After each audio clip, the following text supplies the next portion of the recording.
Good morning, you guys. Welcome back to another episode of Realty Rights. And today we are going to review the world's most famous car.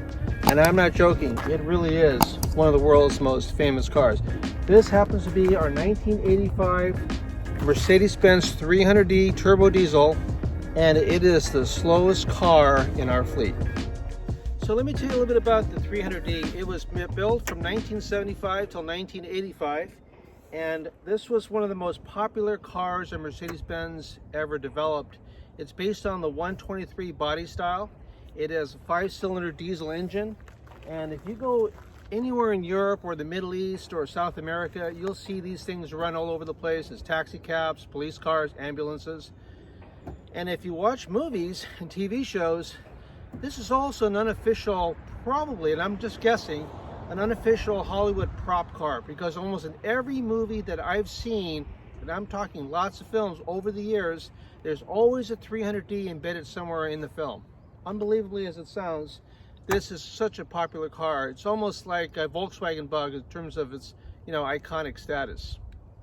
Aside from the famous 300 SL Gullwing from the 50s, the 300D is probably the other most recognizable car that Mercedes has ever developed. In addition to domestic use, they have been put to work as taxis, police cars, and even ambulances all over Europe and in the Middle East. The 300D started out in 1975 and was built through 1985, improving its 5-cylinder diesel engine from the non-turbo at 80 horsepower to the last year of the 300D turbo diesel with 120 horsepower.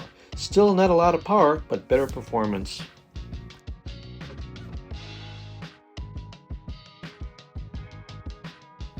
So why is the 300D such a famous car? Well, let me tell you. First of all, our car is in badly need of a paint job. This is the original paint job that the car came with. It's silver, and yes, it does need to be repainted. But aside from that, this car is a really solid automobile. We put different modifications on, like I put Euro lights on. It didn't come with these lamps. These side markers here that are kind of like the white color. And overall, this is your classic 123 body style that is very recognizable all over the world. They made lots and lots and lots of these cars. So like I said, the 123 body style was built from 1975 till 1985, and it evolved slightly in terms of body style. The earlier models were more of a kind of an ornate, more of a traditional Mercedes style. And then later on it became this body style, or this, this shape, which has got a lot more rounder, more fluid lines, and it just looks more contemporary. But overall, Mercedes-Benz traditionally doesn't change a lot of their design factors. They like to keep things pretty much historic and retain the legacy of a quality vehicle, which this car is definitely a quality vehicle. So look at the interior really quickly. It's black leather. By the way, black leather didn't come a lot with these cars. Mostly they came with tan or a brown interior. And so when we got this car, we were really pleased to get the black leather look to it. These are leather seats, and they're in really good condition. Like I said, the car just needs a paint job, but overall, it's actually a very nice automobile. And what I like about it, it's the complete simplicity of driving this machine. It smells good, it drives really well. It's not fast by any means, but it has room for 4 people comfortably. Nice bench seat in the back, very comfortable. Typical Mercedes design inside. Very elegant, very functional, and just very, very well built. The car in the back has a really good trunk. Lots of room for luggage, golf clubs, sort of things.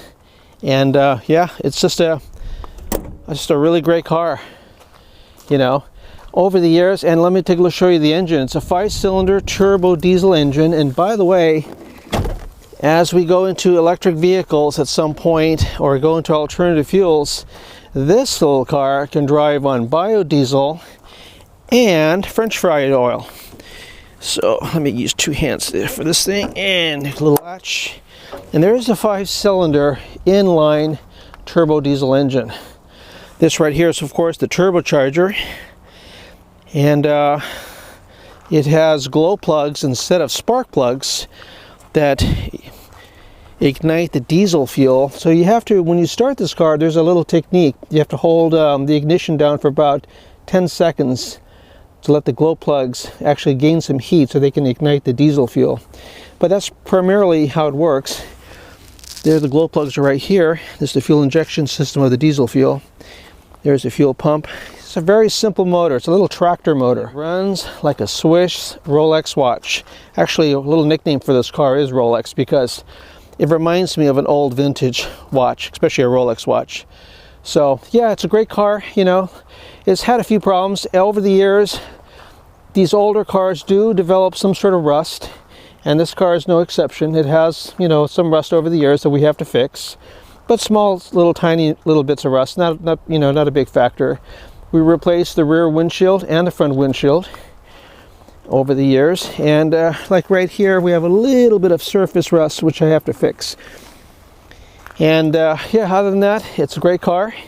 So what's it like to drive? We're going to find out in just a few minutes. Okay, so what's it like to drive a 1985 300D turbo diesel? Well, first off, the car does not have spark plugs, it has glow plugs. So you got to turn the key to the ignition until this light over here goes off. Now it's going off, but even after the light goes off, you got to wait another 4 or 5 seconds and then just turn the key and it starts right up. Got oil pressure. Tachometer doesn't work. We have to have it fixed. And yeah, that's what it sounds like. Little diesel, little truck. And again, it's not a fast car at all, but it is one of our more enjoyable automobiles.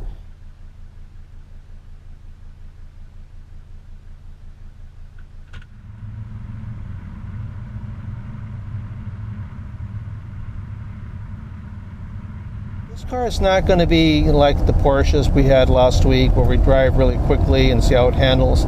This car's got a lot of roll. It's a sedan. It's kind of a heavy car, and as you can see right now, its pickup is relatively good. I just gave it a fresh fuel pump flush and an air filter and a fuel cleaning, so it's got a little bit more pep than it normally has. Over the winter it was really sluggish. It doesn't really run well in the winter time. The diesel fuel gets gelled up like most diesel engines, and they're really hard to start. But I try to keep this car insulated from the weather, and I drive it all year round.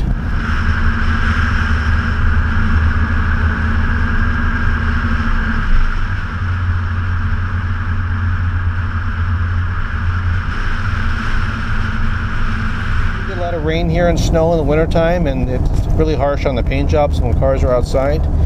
But this car is worth restoring to its original look, and so we're going to have it painted here at some point.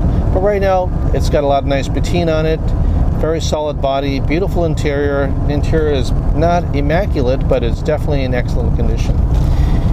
What I like about this car here, if you look at the console, 3 gauges, everything's right in front of you. Again, this is an analog car, and you know me, I love analog cars, but this car is as old and analog as it can get. Steam gauges, very functional, everything works.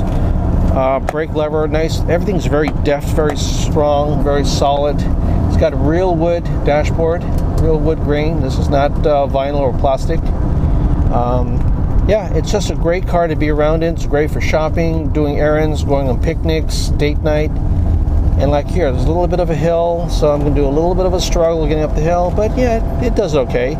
If this car didn't have a turbocharger, it would be a lot more sluggish. We had a 1975 300D, which was smoother in performance when it comes to the engine, but it was a lot slower than this car.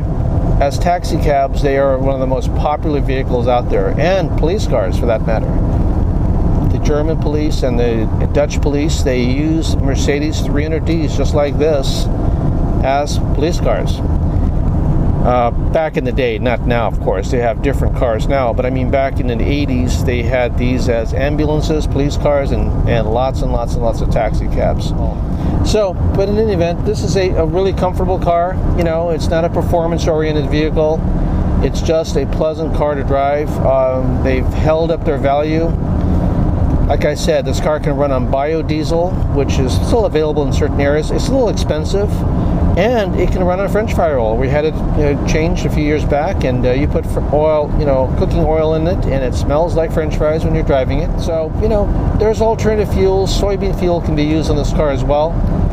And so we're going to hold on to it. It's just one of those cars that, it's like a timepiece. It's a little heirloom of the family. There's no reason to get rid of it. It's just a great car. It's reliable. It's got lots and lots of miles on it, and these vehicles can typically go up to almost 1 million miles if you take care of the engine. It's got 4-wheel disc brakes. The tires are small, the wheels are small, but so what I'm going to do right now is to kind of give you guys a little bit of a speed run to show you how fast the 0 to 60 is. It's not fast at all. It's probably going to be somewhere in the 10-second range. So let's take a look and see how fast we can go up to 0 to 60. Alright, stopped.